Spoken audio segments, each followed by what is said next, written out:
kidney functioning.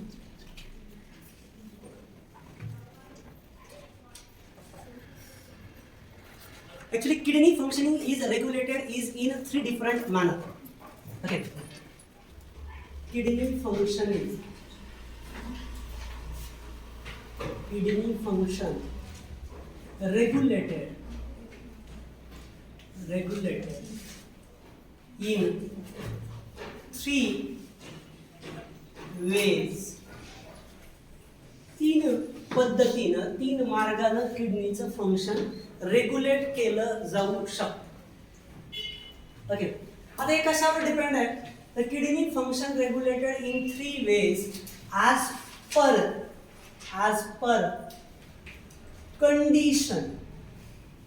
या कंडिशनवर depend आहे की काय कंडिशन आहे त्याच्यानुसार इनडायरेक्टली किडनीचं फंक्शनिंग रेग्युलेट केलं जातं. कंडिशन नंबर 1, कंडिशन नंबर 1 आहे जेव्हा किडनीचं वर्क म्हणजे ग्लोमेरुलर फिल्ट्रेशन रेट कमी होईल. का कमी होईल ग्लोमेरुलर फिल्ट्रेशन रेट? तर तो कमी होईल because of that afferent artery gets dilated. afferent artery dilate होईल, त्याच्यामुळं जनरली मधलं तिचं व्हॉल्यूम वाढेल. व्हॉल्यूम वाढल्यामुळं तिच्या आतमधलं प्रेशर कमी होईल. त्याच्यामुळं जो फिल्ट्रेशनचा प्रेशर आहे ते काय होईल? ते पण कमी होईल. आणि प्रेशर कमी झाल्यामुळं जे तयार होणारं फिल्ट्रेट होतं तुमचं GFR ज्याला तुम्ही म्हणता, किती तयार व्हायचा तो? 125 ml per minute.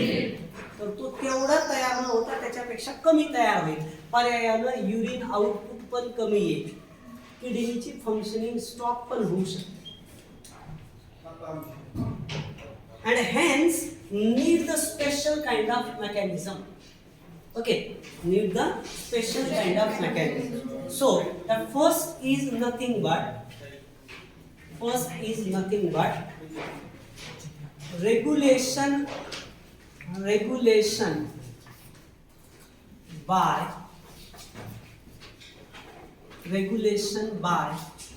juxtaglomerular apparatus.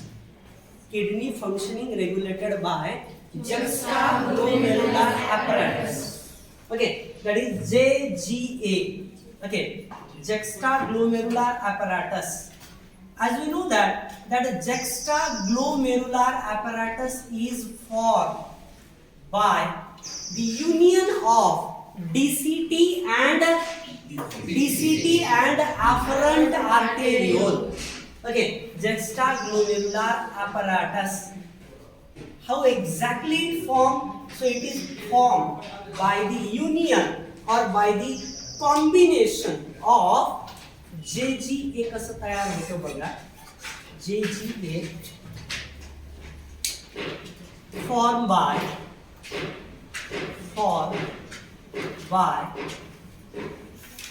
that is DCT lies in contact with afferent arteriole. Afferent arterioleच्या कॉन्टॅक्ट मध्ये जेव्हा DCT येईल, the structure is formed and that structure is known as juxtaglomerular apparatus. Okay, juxtaglomerular apparatus कोणाला म्हणायचं? तर जेव्हा कधी या ठिकाणी तुम्ही जर बघितलं काय होईल,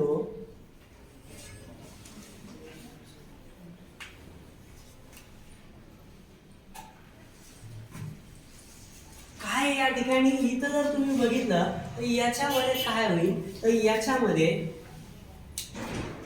ही आहे afferent arteriole. याची ब्रांचिंग होईल. It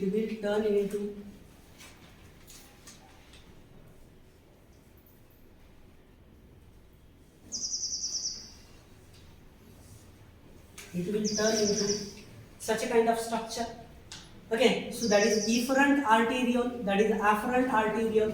And here, whenever we just take the simple form, we know that glomerulus is somewhat like that.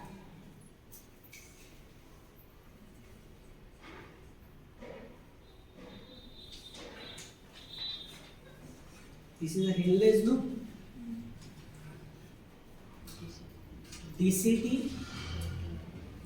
Rough diagrammatic portion here, and here we just take it as.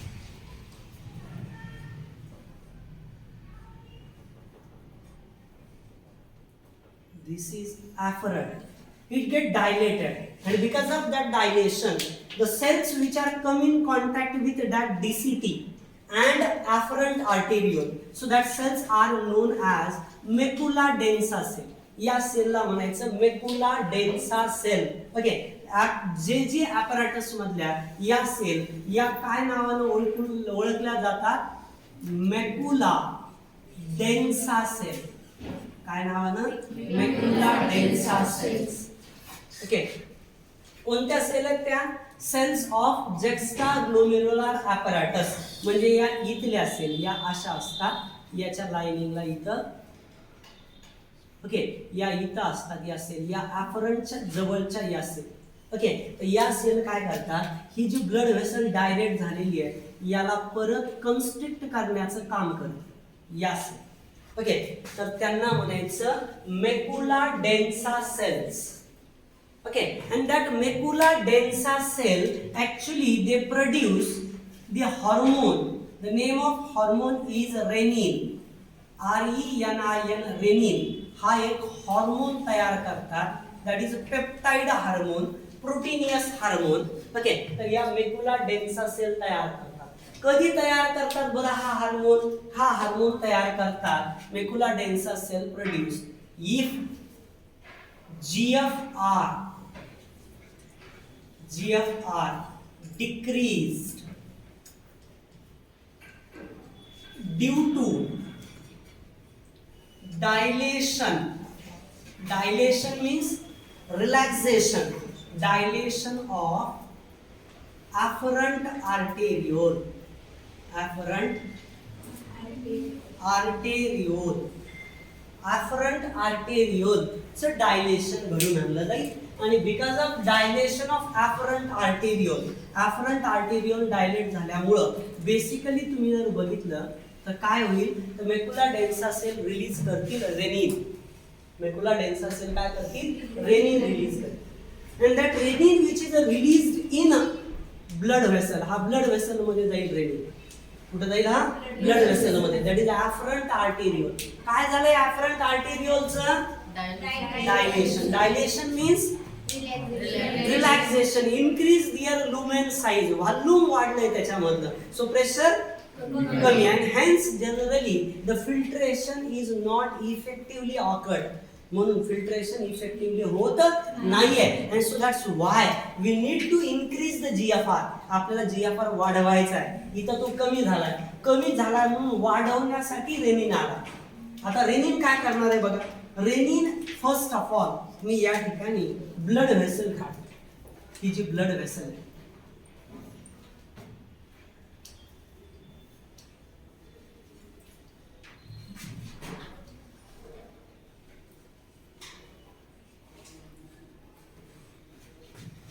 He blood vessel, ही ॲफरंट आहे. हा, ही ॲफरंट arterial मी बाहेर काढली थोडीशी, तुम्हाला कळावी.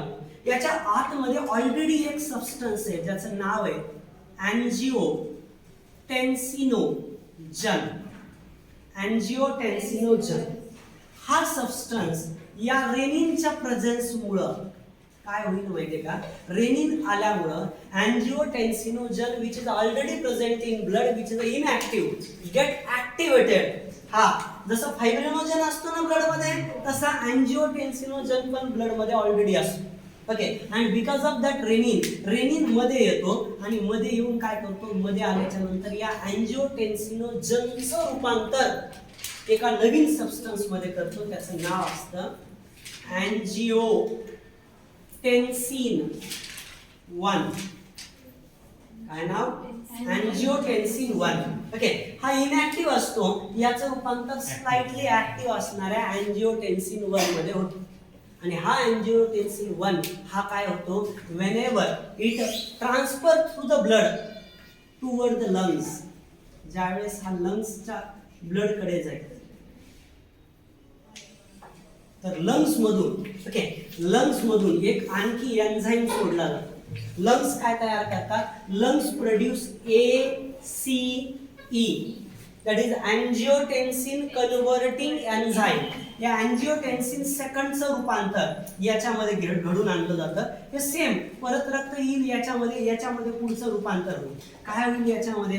या रक्तवाहिनीच्या आतमध्ये रक्तवाहिनी तीच रक्तवाहिनी तीच आहे.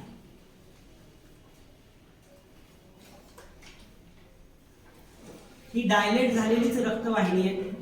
हिचा आकारही तेवढाच आहे.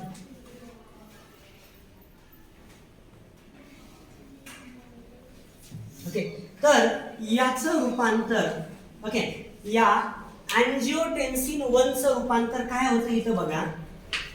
अँजिओटेन्सिन 1 विल कन्वर्टेड इनटू याचं रूपांतर अँजिओटेन्सिन सेकंड मध्ये होतं. कशामध्ये?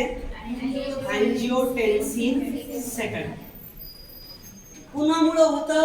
Because of this angiotensin converting enzyme. कोण आहे हा? Angiotensin converting enzyme. Angiotensin converting enzyme. याच्यामुळं लंग्सच्या याच्यामध्ये याचं रूपांतर याच्या पुढच्या फॉर्म मध्ये कन्वर्ट होतं. पुन्हा एकदा कळायला का बघून घ्या पूर्ण. Regulation by the juxtaglomerular apparatus. Juxtaglomerular apparatus कसं तयार होतं बरं? कसं तयार होतं? It is form by the that DCT whenever lies in contact with afferent arteriole. DCT च्या सेल जेव्हा afferent arteriole च्या कॉन्टॅक्ट मध्ये येतील तेव्हा juxtaglomerular apparatus फॉर्म. आणि या ठिकाणी तिथल्या ज्या सेल असतात that cells are known as macula densa cell. या जी ॲपॅरेटसच्या सेलला म्हणायचं मेकुला डेन्सा सेल. त्या काय तयार करतात? रेनिन नावाचा हार्मोन तयार करतात. RENNIN असेल रेनिन तर डायजेस्टिव्ह सिस्टीम मधला तो मिल्कला डायजेस्ट करणारा एन्झाईम आहे तो रेनिन. पण RENIN म्हणल्यावर हा हार्मोन आहे which convert that angiotensinogen into angiotensin 1 and that angiotensin 1 so which is converted into angiotensin 2 by using angiotensin converting enzymes of lungs. लंग्सचा एन्झाईम आहे हा त्याला कन्वर्ट करेल आणि हा तयार झालेला अँजिओटेन्सिन सेकंड जो आहे ओके तर हा अँजिओटेन्सिन सेकंड हा जो आहे तर हा पॉवरफुल वेसो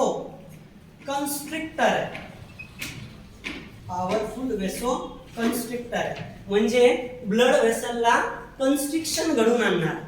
ओके ब्लड वेसलचं कन्स्ट्रिक्शन घडून आणणार आहे हा. It is a powerful vasoconstrictor. Okay angiotensin second which is okay powerful vasoconstriction. या रक्तवाहिनीचं आकुंचन घडून आणलं म्हणजे प्रसरण पावली होती डायलेट झाली होती तिला आकुंचन पावणारा कोण आहे? हा अँजिओटेन्सिन सेकंड. मला सांगा जर हे वेसो कन्स्ट्रिक्शन झालं तर ॲफरंट आर्टेरियोल काय होईल? ॲफरंट आर्टेरियोल कन्स्ट्रिक्ट होईल आणि ॲफरंट आर्टेरियोल कन्स्ट्रिक्ट झाल्यामुळं काय होईल बरं? दोन गोष्टी होतील. GFR काय होईल? इन्क्रीज होईल. काय इन्क्रीज होईल? Due to glomerular hydrostatic pressure and effective filtration pressure increased. हे दोन्ही इन्क्रीज झाले. ग्लोमेरुलर हायड्रोस्टॅटिक प्रेशर पण वाढलं कारण याची साईज जी होती ती कमी केली त्याच्यामुळे ते वाढलं. ते वाढल्यामुळे इथलं जे इफेक्टिव्ह फिल्ट्रेशन प्रेशर होतं दॅट इज 10 mmHg ते वाढल्यामुळे जनरली काय झालं तर GFR वाढला. पण GFR वाढला म्हणजे इथं जास्त प्रमाणामध्ये फिल्ट्रेट तयार झालं. कधी कधी असं होऊ नये जास्त तयार झालेलं फिल्टर मग लगेच तसं लघवीद्वारे पाणी बाहेर जाईल पुन्हा शरीरात पाण्याची कमतरता. असं होऊ नये म्हणून हा अँजिओटेन्सिन पुढच्या स्टेप मध्ये काय करतो? हा अँजिओटेन्सिन